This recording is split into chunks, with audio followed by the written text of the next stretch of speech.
This is Restoring Hope Live. Thank you for listening. I'm J. Michael McCoy. If I haven't told you lately, I love this job, and I couldn't do it without you. Today, LeMar, great guy, going to tell his story here on Restoring Hope Live. Lila CDC, a treatment company, a treatment center, I shouldn't say company, treatment center that sits in the middle of the Midwest in Des Moines, Iowa, and does an excellent job with treatment for alcohol, for drugs, for food addictions, everything like that. You've been with them you've been associated with them for 20 years? Well, I've worked for them for about 4 or 5, yeah. But I went through treatment. I was a facilitator. And I didn't go through treatment there. My husband did, but I went through as a facilitator years ago. Yeah, and Lila's been sober 28 years. Yep.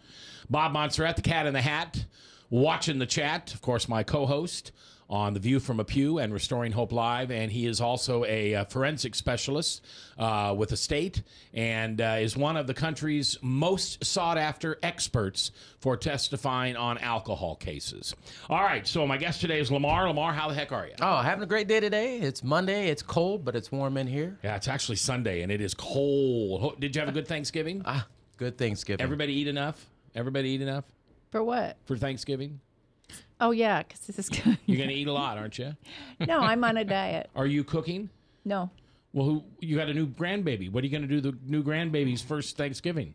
They go to the other family. I see. We get them for Christmas. Oh, really? Mm-hmm. You've already divided that up? I didn't. They did. Oh, okay. I was going to say, you have to make sure you don't eat too much turkey unless you're ready for bed. Yeah, I know. What is that? Tryptophan? Tryptophan. Yeah. And that's not found anywhere else but in turkey. Well, it's in other foods. Yeah, Poultry? Mm-hmm. Like chicken would do the same thing. Could. Mm-hmm. But why can't they like super juice that and make something out of it for a non-drug sleep aid? Well, they have other things that they can use too, like melatonin. Yeah. You know, I take that melatonin. Do you? Oh man, I go to sleep in 5 minutes. Yeah, I've heard good things about melatonin. Yeah. Hey, Yeah. I'm going to tell everyone I know that has sleep problems just eat turkey. Yeah. You can, but you have to make sure that you have enough, you don't got to take eat too like much a protein. 12-pound bird by your lonesome. Well, it's all the other stuff they eat with it. It's good. Well, don't eat any other stuff with it. All right, LeMar, so how long have you been sober? Going on 13 years. And when did you start your drinking career? It would have been, I'd say in the fall of 1982. And tell me where you were at. Were you in high school? I was in middle school. Middle school? Yeah. Wow. Yep. Wow. So you were, well, there it is again, 14. Yeah. Mm-hmm. We're just amazed at how many people walk in here, and that's about the date that they start experimenting with drugs and alcohol. Mm-hmm.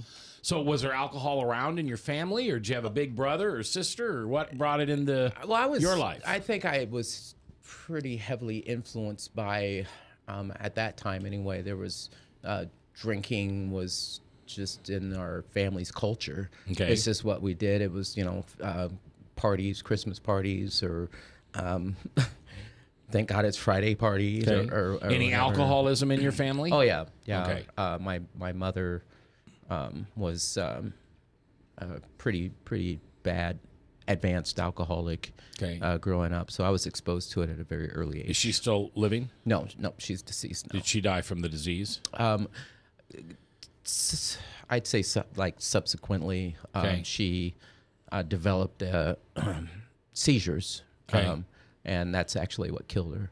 But she didn't start having the seizures until after she stopped drinking. Oh, she did stop drinking. She did stop drinking. And, she kind of traded one addiction for another, but what did she trade it for? Marijuana. Yeah. Yeah. Well, we're all addicts, one way or another. Right. And it was, she actually attended Powell, and it was very beneficial to her that she did stop drinking. It was, she was able to live, I think, a lot longer when she stopped drinking. But I think the way we see addiction today, I think has advanced more so. It would have helped her if she was around today. She saw you in active alcoholism. Did she see you sober? No, she didn't. You got sober after she passed? Yeah. Okay. LeMar's my guest today, 13 years sober, picked up his first drink in middle school. So was it just, you didn't have to sneak it? It was just there? It was easy? I think so. I would say that during that time, I think access to alcoholic beverages was real easy. I mean, it was kind of, your dad or your mom would, maybe turn their head or here, have a drink of my beer type thing. Right. Or Were your friends at school drinking? oh, yeah. And I was, of course, like most young people that age, very influenced by what my peer group was doing at the time and having little parties here and there when the parents were out of town and everything. That was a big.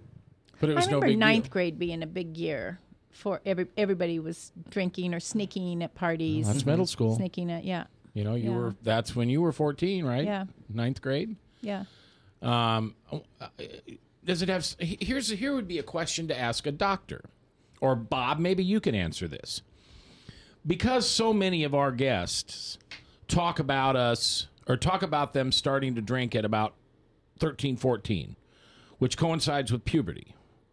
Is there something that changes within the body during puberty that would bring the alcoholic to the desire to drink or use?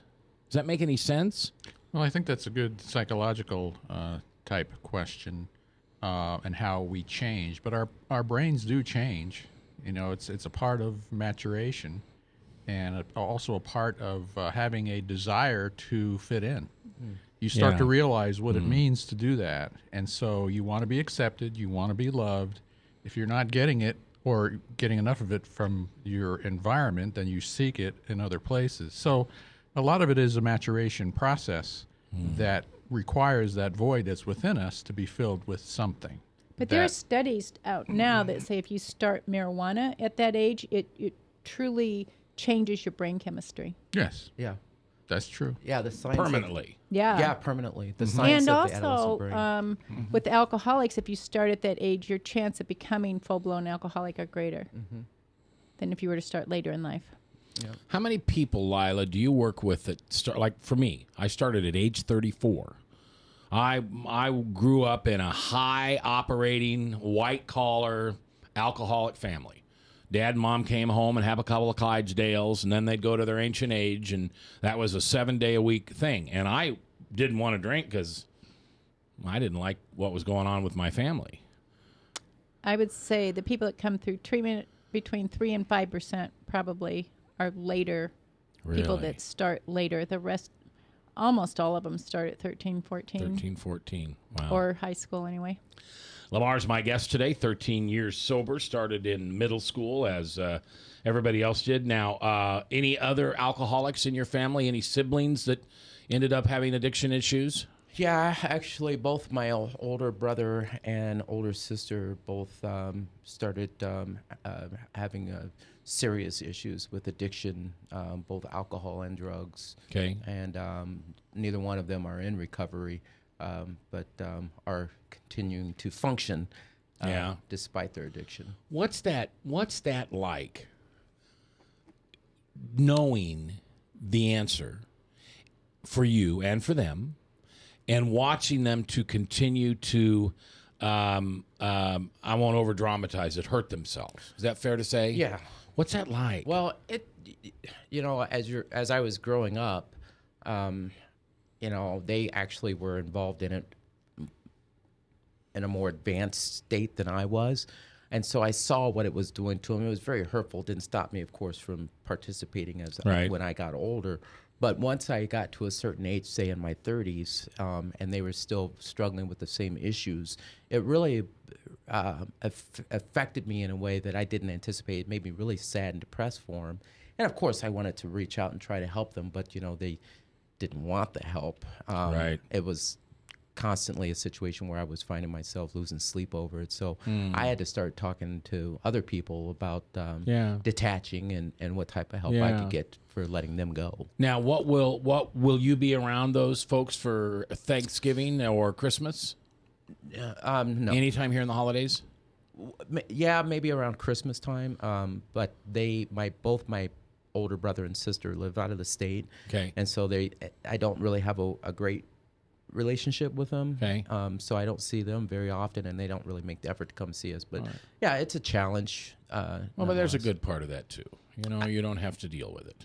Out of sight, out of mind. Yeah. You know, if I don't have to see their struggles, then it does help me. You know, but I keep them in my prayers and keep on doing what I'm doing. And you know, the minute they reach out, you're going to be there. Absolutely, no doubt. I always have been. Yeah, and you don't have to talk about what your profession is, but you become very successful. Yeah. You have really taken a grip on life and said, I'm going to not only lick my addiction, but I'm going to get to a place where I help a lot of other people, and you've been very successful. I think that was divine intervention, I guess. I really didn't anticipate filling the role that I'm in right now, but it's definitely been a blessing to me to be able to work in my profession and help young people and kind of help them see some of the things that someone helped me see when I was their age. And they did help you see it? I did have some help. Yeah. Okay. I was. You just didn't take it. I just chose not to take it. Yeah. How old were you when you got sober? You said 13 years ago. Well, the first time I had a couple of stints of sobriety. The first time was in 1984 when I was 15, when I was 15. Okay.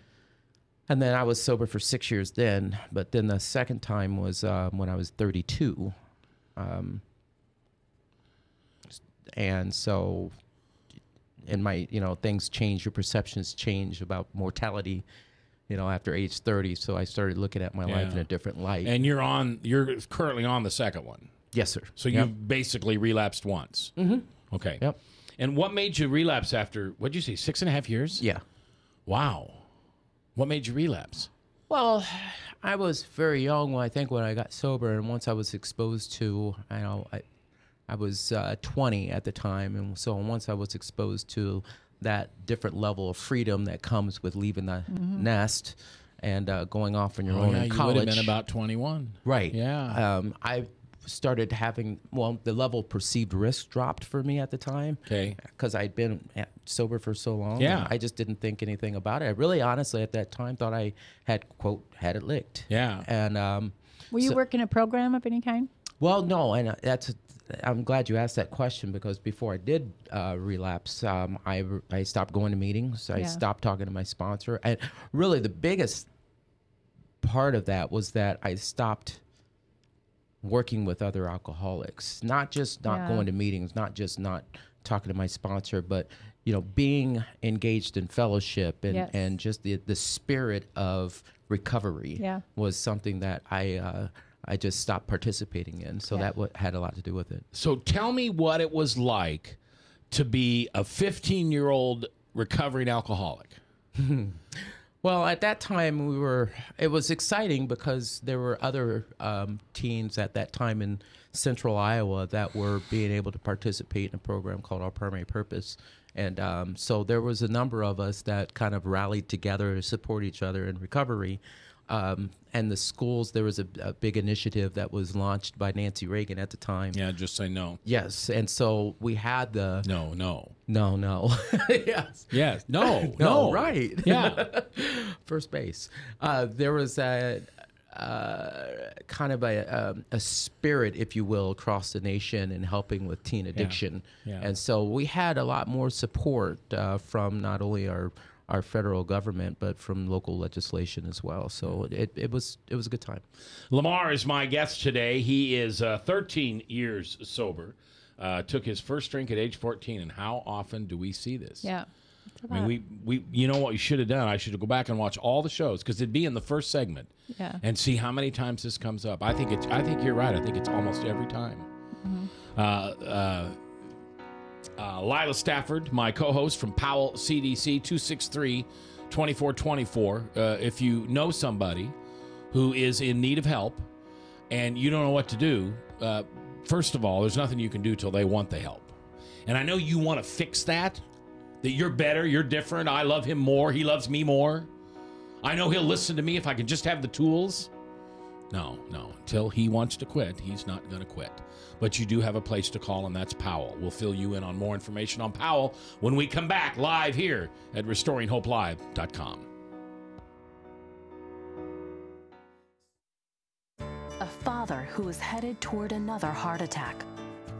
A woman who struggles daily with diabetes and her memory. A boy whose headaches keep him out of school. A mother who one morning discovers a lump. A girl whose condition defies diagnosis. You come to us because you need answers, but you also need more. You need understanding of what you're going through. You need comfort. You need to be treated as an individual, not a condition. You need to be included in your own care. You are the point of everything we do. That's why we're changing to Unity Point Health. It's a model of care that will help us work better together, where the physician who knows you best takes the lead, coordinating your care through every step, from the hospital to specialists to rehabilitation to health services in the home and in the community, to making sure the treatments are effective. By working as a team, we surround you with care, helping you manage your health and your conditions, guiding you to making better choices and living a healthier life. The point of Unity is you. Unity Point Health. Hey, psst. Let me let you in on a little secret. You ready? Always try to do business with people, not places, especially if you seek honest Christian business people. And when it comes to my car, I really need to trust who's working on it. Now, my family is so blessed. A few years ago, we found a family-owned automobile repair shop that operates as a Christian business also. Open, honest, reliable, trustworthy. It's AMCO on Hickman Road in front of Kmart, and it's a family-owned Christian operating business. This family treats your car as if it was their car. Everything from oil changes to transmission repair and everything in between. So the next time you feel the need to be at peace with your choice of who you can trust with your car, give AMCO on Hickman a chance to serve you. And tell them Max sent you.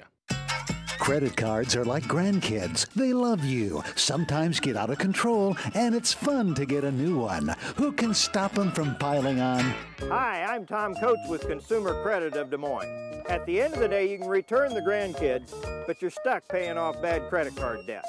We'll help you put the fun back into using credit cards responsibly. Right, kids? Yeah! If you need help getting credit cards off your back, call Consumer Credit of Des Moines.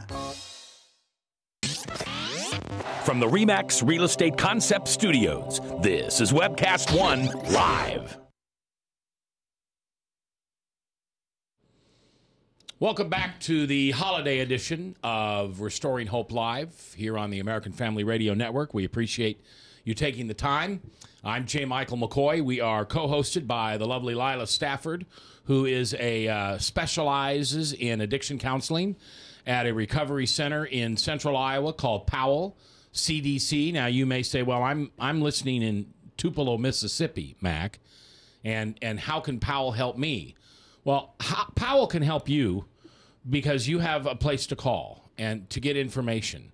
And you may want to have that loved one, that pastor, that neighbor, that child who you are so concerned about, check into Powell for a few days and get, what's the term I want? Get evaluated. Mm-hmm. And then there may be other centers closer to your home.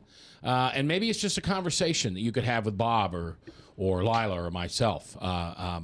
We encourage you to call 515-263-2424. That is Powell CDC, which stands for Chemical Dependency Center. Wow, I did that all on my own. Wasn't written out anywhere.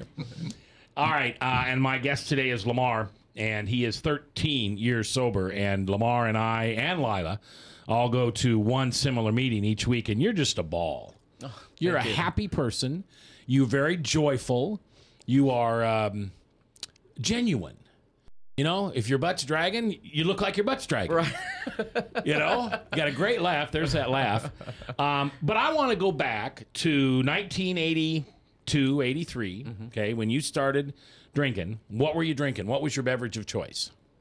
Well, you know how it is when you're teenagers, whatever you can get your hands on. So okay. A lot of times, you know, what I was getting my hands on was schnapps or There was a thing called Mad Dog at the time. Yeah, Mad Dog 2020. Yeah, got a hold of that with me and changed the way I decided to drink at that time. So I thought that maybe Mad Dog wasn't for me. And I see. Yeah, a lot of people had that experience with Mad Dog or slow gin. yeah. Slow gin and just a little Coke. Ooh. Yeah. Not the way to go. It definitely changed the way I approached drinking. And so were you ever in trouble at school for drinking? Yes, actually. Well, I beg your pardon. Not for drinking, no. Okay. For substance use. So marijuana? Marijuana, yeah. Okay. And did your marijuana habit start before or after your liquor habit? It was probably About the same time? About the same time. Okay. Yeah. All right. And what did alcohol do for you? I mean, what was the buzz that you got, and why did you continue to consume it? Well, one of the things it was, I think for young people, it starts socially, and so it becomes part of an idea of acceptance and being a part of something.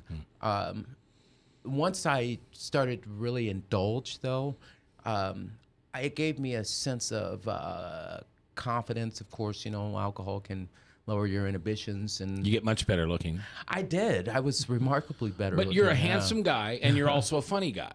Were you not that at age 15 when you were sober? Well, I think I still I had the same type of energy when I was that young, when I Okay. was younger, but not the level of confidence. Okay. I was really insecure, and a lot of it came from my social economic background. So, Which was well, we were pretty, in my opinion, I thought that we were kind of a lower middle class. Okay. And my peer group at the time, which were predominantly affluent families. Were you from Des Moines? Yeah, I was born and raised in Des Moines, but I was bused into an area into a school that carried more affluence than. Were you bused to Valley? No, actually, it was Roosevelt at the time. But, Wow.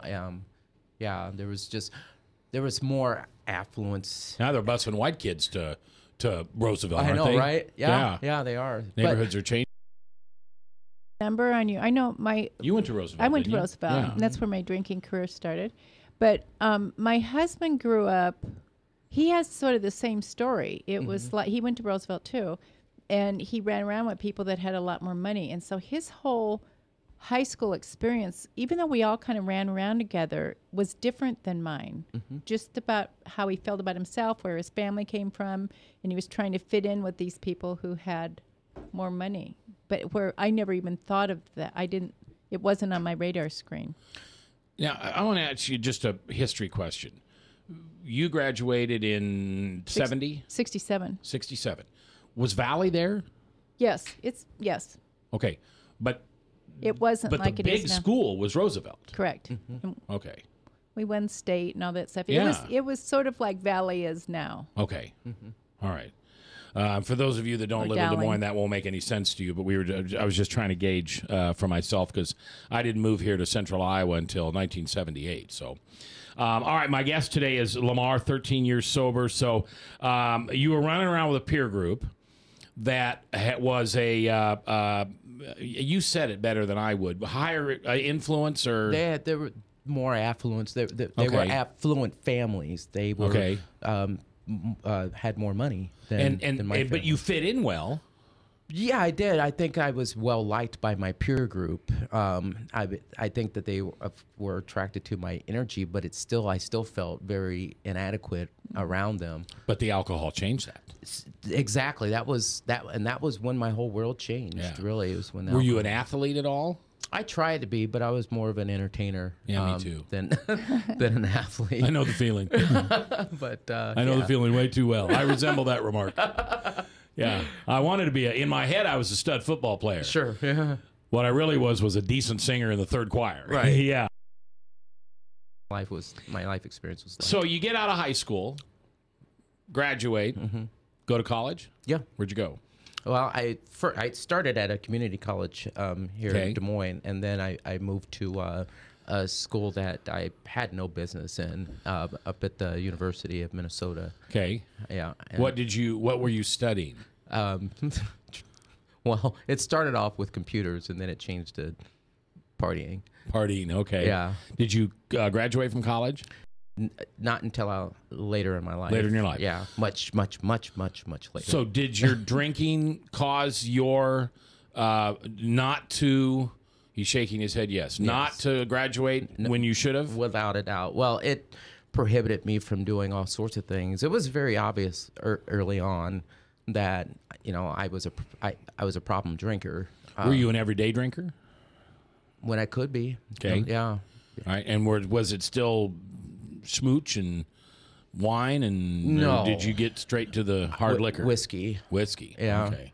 I started drinking scotch about age 22. Okay. 1 finger of water, 2 fingers of water? Pint glasses. Pint glasses. Okay. I know. Hey, I used to bartend, and I remember I didn't know that much about hard liquor, and I remember somebody said, I want something on the rocks, and I didn't know what that meant, but I filled the glass with just a little ice and then just filled the whole thing up with vodka. Oh, yeah. I didn't know that you were supposed to put something else with it.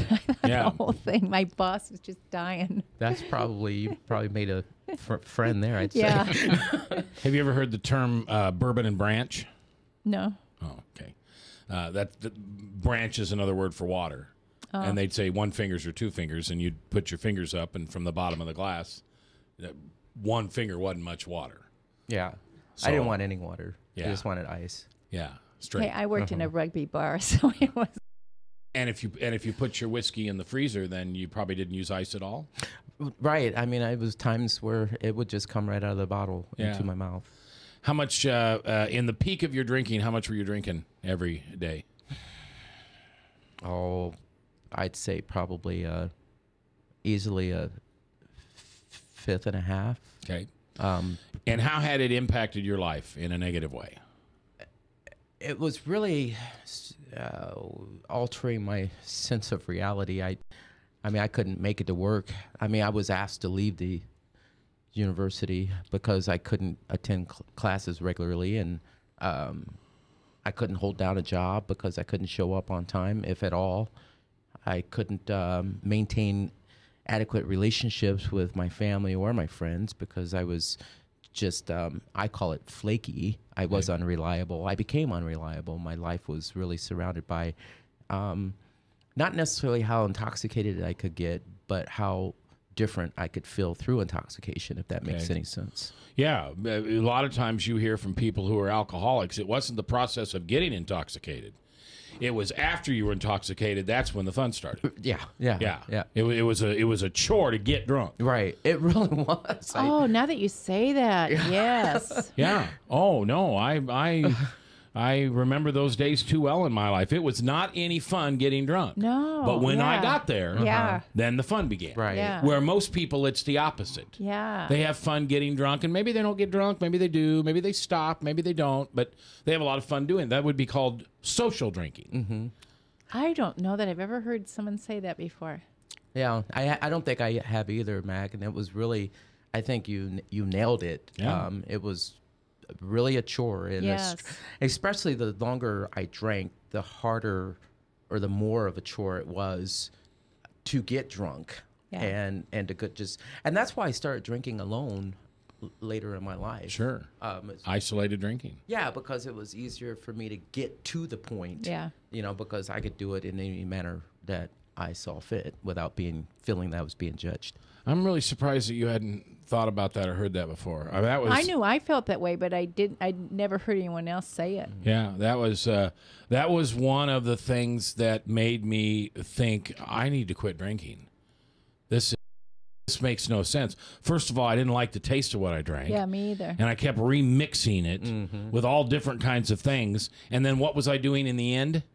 Ice. Mm-hmm. Yeah, just ice. Just ice. Yeah. Or making it cold. Yeah, right. Yeah. Well, my gin was always in the freezer. Yeah. So, you got. But maybe, a little ice just to rattle it around. Yeah. Okay, we have a caller, so let's take a caller real quick. Hi, you are live on the air. Who's this? Hi, my name's Eric. First-time listener. Long-time listener, first-time caller. Eric, it's nice to hear from you. This is your friend Eric. Hey, Eric, how you hear doing? him?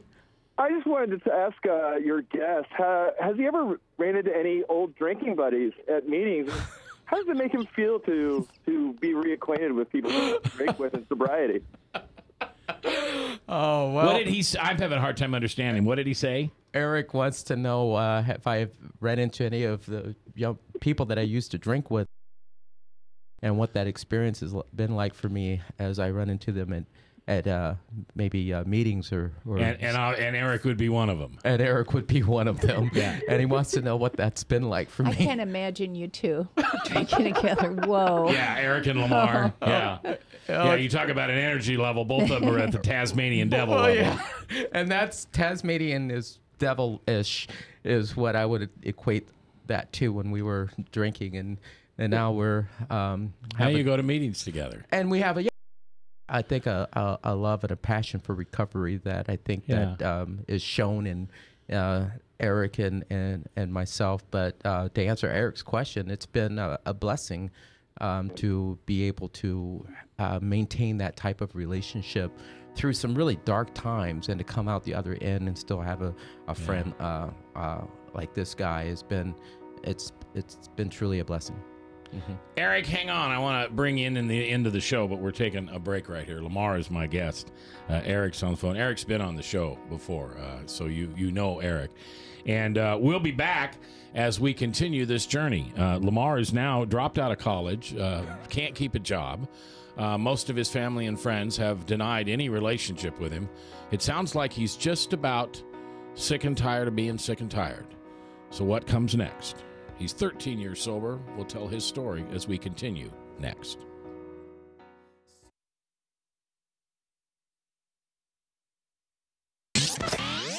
From the RE/MAX Real Estate Concept Studios, this is Webcast One Live. I'm Brian Leach, owner of Service Legends, and my position is Chief Talent Officer. I'm Nicholas Wonderscheid. I am Bernie Homs. And I'm the Service Manager. Marketing Director and Client Relations Manager. Everything that we do is about ensuring that we exceed your expectations. Our clients are important to us. 100% satisfaction. We're not just focused on heating and cooling. That's the easiest part of our job, actually, is fixing furnaces and air conditioners. Everyone that we come in touch with, we want to improve lives. Bottom line is, we've got our installation guarantees, 25% energy savings guarantee, comfort guarantee, temperature selection guarantee, property protection guarantee. 100% satisfaction guaranteed, fixed rate or it's free. All of those guarantees are backed up with a 100% money-back guarantee to hold ourselves accountable to making sure that you get what you're after. Just fixing the problem today. If they have another problem 5 days down the road, it's still fixed rate or it's free. We use what's called straightforward pricing. Our technicians are going to give you an exact to-the-penny price on what it's going to take before they move forward with any repair. That way you know what to expect. It's the same price every day. No surprises. If you get off work at 5 o'clock in the afternoon, you come home, you realize that, oh, my furnace is broken. Now you need to call somebody out that night. You shouldn't have to pay more for that. We're guaranteeing service 24/7. We run afternoons, evenings, nights, weekends. We're staffed to work that. Phone rings at 3 in the morning. You'll get one of our representatives answering the phone every time. We're not sending you out to Timbuktu in some call center. It's our Service Legend team members, our mission control team. I'll take a call anytime. And then they answer the phones the same way during the day as they do at night. It's a great day at your service company. How can we make you smile? That's the only way to provide true 24-hour service. When you're able to let somebody actually live in their home safely when they weren't able to do that before, where they don't have to stay up at night and worry about, is the heat going to come back on? Are we going to freeze the pipes? Is the baby in the room next door going to be sick because they got too cold? When you're able to help somebody overcome challenges like that, that's impacting a life. That makes a difference. I get goosebumps thinking about it. I love the team. I love the people that I work with. We have fun, but we work hard. I call them my ambassadors of legendary service. If you could just envision what that is, that's who we're sending to your home. They literally will call in, pick up the phone and call and say, hey, I want to talk to your manager. And I get on the phone, they're like, that technician that was at my house was the greatest technician ever. That's cool to me. We want to brighten people's days. Every person that we have going into the house has gone through an extensive background check. Drug testing, we have a very thorough interview process that 1 out of 140 people make it through. If we promise you something, that's what you're going to get, no matter what. We're here when you need us to protect the safety and comfort of your family. if you're not happy, we're going to make it right. If we're willing to put 100% money back guarantee on what we do, what type of work do you think we do? Give us a call. We're there for you 24/7, 365 days a year. Enough said. Welcome back to RestoringHopeLive.com. We appreciate you being here on this holiday weekend. I hope you didn't eat too much, or you don't plan on eating too much. I don't know. I kind of like turkey sandwiches for weeks. And, but, you know. You put cranberries on your turkey sandwiches? I don't, but I like cranberries. You should try it. It's really really. We always have the can of gelatin that kind of comes out, you know. And then we make this kind of a mayonnaise thing with it. I don't know what it is. Oh, that sounds Iowa. Yeah. The can of cranberries. The canned cranberry. We are very appreciative of Lamar being here. He's our guest. He started drinking, as most people we find out they do, about age 13, 14. And he continued through his college career and didn't finish college. In fact, your words, didn't hold down a job, couldn't stay in college. And it was very difficult for you. Let's put on our headphones because Eric has joined us again. Eric, thanks for calling back. So who got sober first? He did. You did. And then did you help? No. Lamar did. Eric did. No, Lamar did. Lamar did. Mm-hmm. All right. So Lamar got sober first. Mm-hmm. And then did he come and help you? No, actually, we ran into each other. Now, I remember this. It was Miracles on 63rd Street. I was in the front row. Lamar was clear in the back. He got called on a share. I didn't realize he was there. And I'm listening to this guy talk. My head's down because I'm really new in sobriety. And they got to pick who shared next. And after he got done with this really great, heartfelt share, he's like, I'm going to pass to Eric. And the way he said it, that's when I knew exactly who it was. And I looked back with a smile on my face, grinning ear to ear. And that's when we reunited. So how long were you sober before Eric came in? Not long, maybe a couple of years, I think. Yeah, you had 2 years on me. Okay. And so you remember seeing him sitting in that? Yeah. What did you think? Well, I say this to him all the time, but I truly believe that anybody that used to drink with me should probably be in recovery today. Okay. So you were glad to see him there. Though? You see people, and I didn't want to go to AA or meetings, and my counselor said she wouldn't see me unless I went to meetings. Yeah. So I went to. She told me which one to go to, and I went in, and everyone in there were people I used to drink with. Yeah. Yeah. I was so surprised because I didn't think I'd know anyone. Well, and I think for me it was kind of I guess an affirmation of sorts. Okay. But it helped kind of. I was really grateful for Eric, really, that he found what I have found, because I think that we were both looking for the same thing, but we're looking for love in all the wrong places. Yeah. And after all this time, we found it in recovery. Now, Eric, why didn't you ask Lamar to be your first sponsor? Because I had one at the time, actually. You already had one, okay. Yep, I had one at the time. But I will say this. About 2 weeks ago, I asked him to be mine again. I did. He never gave me an answer. So I didn't understand what he said. I did ask him to be my sponsor about 2 weeks ago. But he never gave me an answer.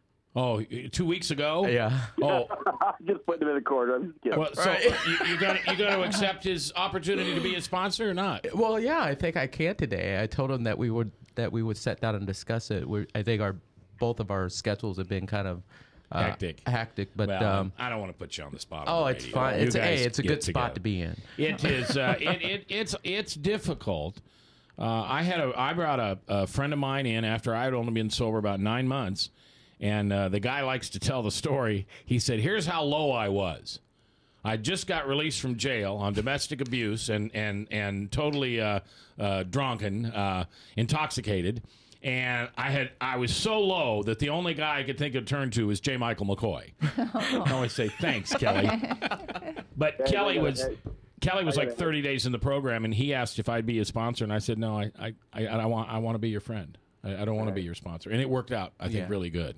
Mac, I got to head out, but thanks for letting me be on the show today, man. All right, buddy. Thank you. Love you. Love you, Eric. Thanks, man. What a great guy. Yeah. Okay, so University of Minnesota literally tells you to leave? Well, they did it in the form of a letter. Okay. Yeah. They gave me a chance first. They put me on probation. So it's for academic reasons? Uh-huh. Okay.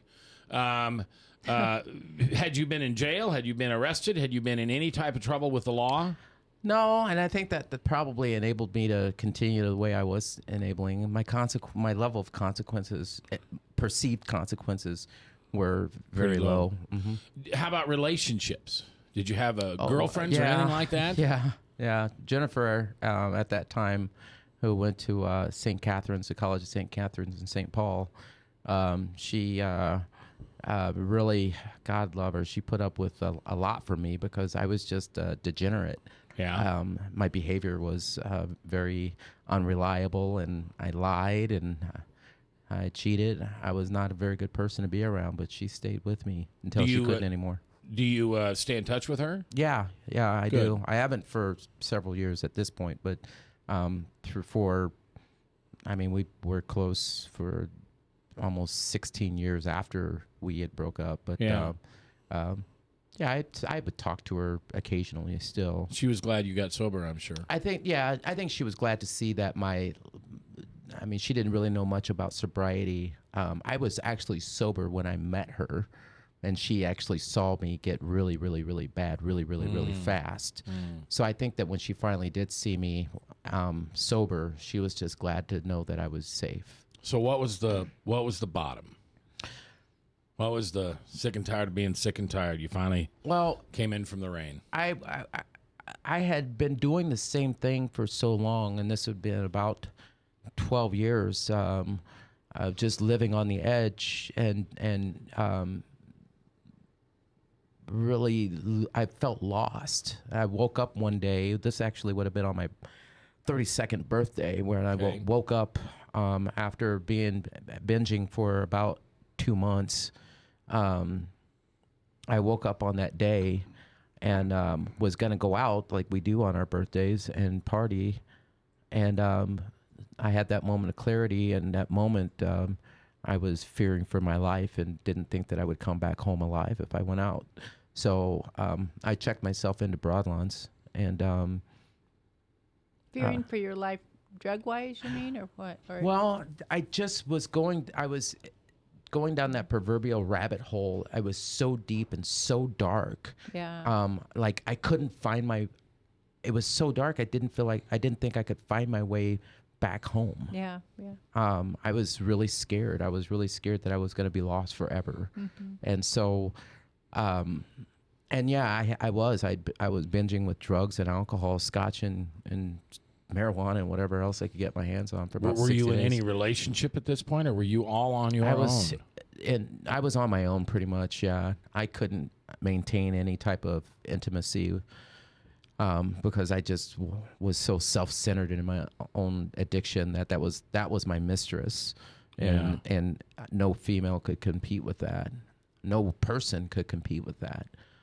So when I finally did come to, I remembered really saying to myself that if I don't stop this, I'm going to die today. I thought I was going to die that day. Wow. Yeah, alcohol poisoning is a deadly thing, and this disease kills people. We see it every day. It's so, and this is going to sound morbid, but you read the obituaries in your local paper, and I wish if a person died from alcoholism, I wish it'd say that in the obituary, because I think it would help people. I have told my wife that if for some reason, if I ever go back out and this disease kills me, I want you to put that in my obituary. It don't have to be a headline, Mac dies from being a drunk. But, after 5 years successful at AA, Mac went back out, and eventually his quest for his thirst for alcohol was the one that was the main thing that killed him. Mm-hmm. But I think it's pretty neat that you knew intuitively at some point that you had to do something about it. There was something that was telling you that. It was, and I have a pretty solid spiritual foundation. Mm-hmm. But I think it's also a blessing that I had exposure to recovery early on in my life. And so Yeah. that was probably what saved my life, actually. All right, when we come back, we heard what his life was like. We heard what happened. What's his life like now? Lamar, back when we come here. Here, back with you. A father who is headed toward another heart attack. A woman who struggles daily with diabetes and her memory. A boy whose headaches keep him out of school. A mother who one morning discovers a lump. A girl whose condition defies diagnosis. You come to us because you need answers, but you also need more. You need understanding of what you're going through. You need comfort. You need to be treated as an individual, not a condition. You need to be included in your own care. You are the point of everything we do. That's why we're changing to Unity Point Health. It's a model of care that will help us work better together, where the physician who knows you best takes the lead, coordinating your care through every step, from the hospital to specialists to rehabilitation to health services in the home and in the community, to making sure the treatments are effective. By working as a team, we surround you with care, helping you manage your health and your conditions, guiding you to making better choices and living a healthier life. The point of Unity is you. Unity Point Health. Credit cards are like grandkids. They love you, sometimes get out of control, and it's fun to get a new one. Who can stop them from piling on? Hi, I'm Tom Coates with Consumer Credit of Des Moines. At the end of the day, you can give these grandkids back, but you're stuck paying off bad credit card debt. We can help you put the fun back into using credit cards responsibly. Right, kids? Yeah! If you need help getting credit cards off your back, call Consumer Credit of Des Moines. From the RE/MAX Real Estate Concept Studios, this is Webcast One Live.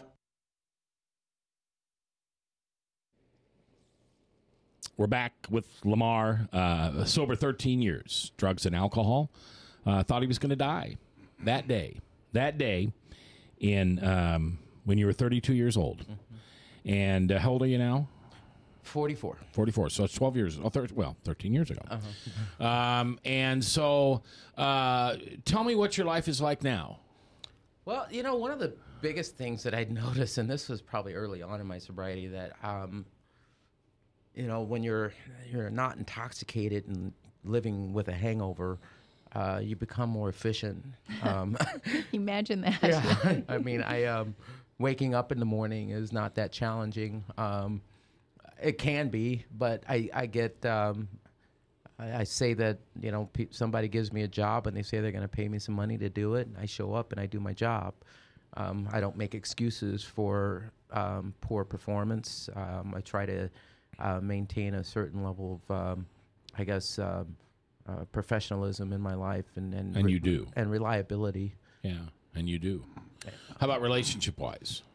You know, my relationship with my family is dramatically different, of course, because I'm present. Despite whatever feelings I might have about them, as you know, and how they've lived their life, and I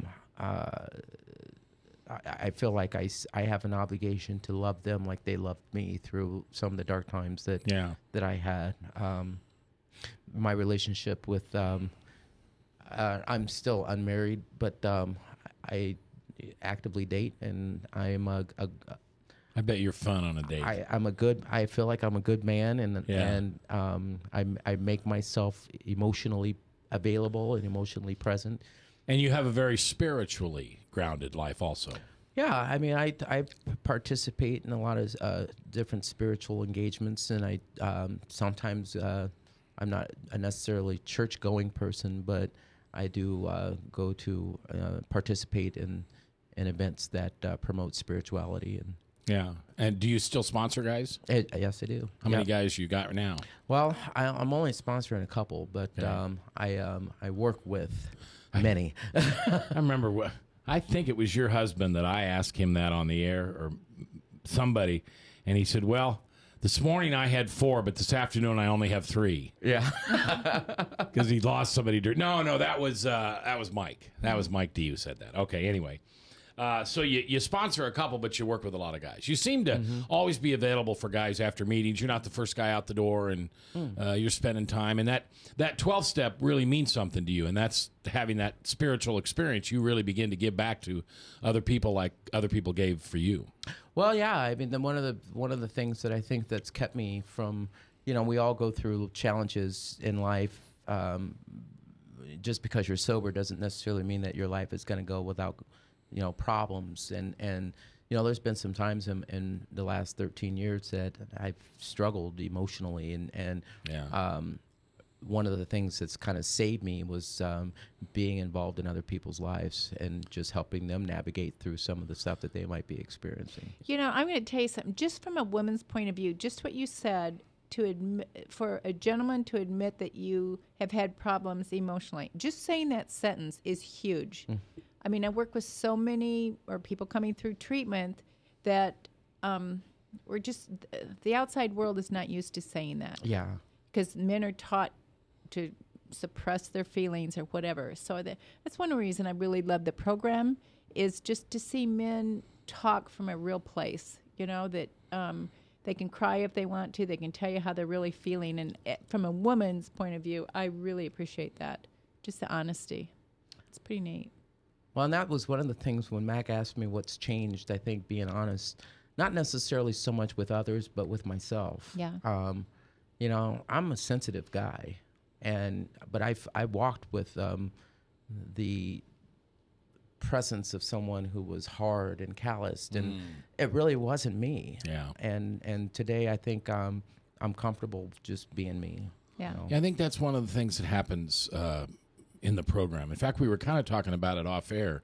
You guys had both said that, until 4.5, 5 years, you didn't really, what was your words? Click or I just had to untangle from my mess. So I didn't really understand how deep the problem was until I untangled from it. And then I could look back and say, oh, that was worse than I thought. Or I can see clearly now what was going on. Yeah, and when you said that, I thought that's kind of me too. I'm just 4.5 years, just this month, and things are really serene, and the relationships are good, and those relationships that aren't good aren't necessary anymore.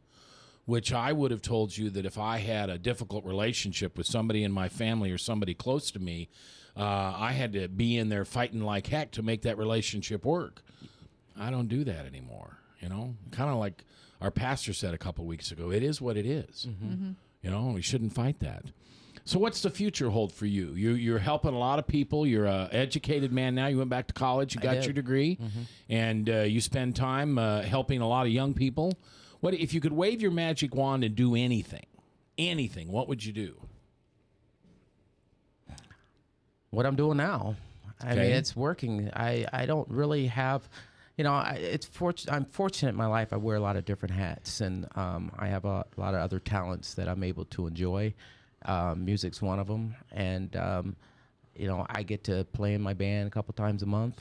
You have a band? I do. You didn't tell me that. What's the name of the band? Elegant Gypsy. And what do you guys play? We cover music. I don't know if you're familiar with a group called Steely Dan. Sure. And so we cover a lot of Steely Dan and some Pink Floyd, and then we have some originals that we mix in there. Elegant Gypsy is the name of the group. And how often do you play? We'll play a couple times a month. Really? Yeah.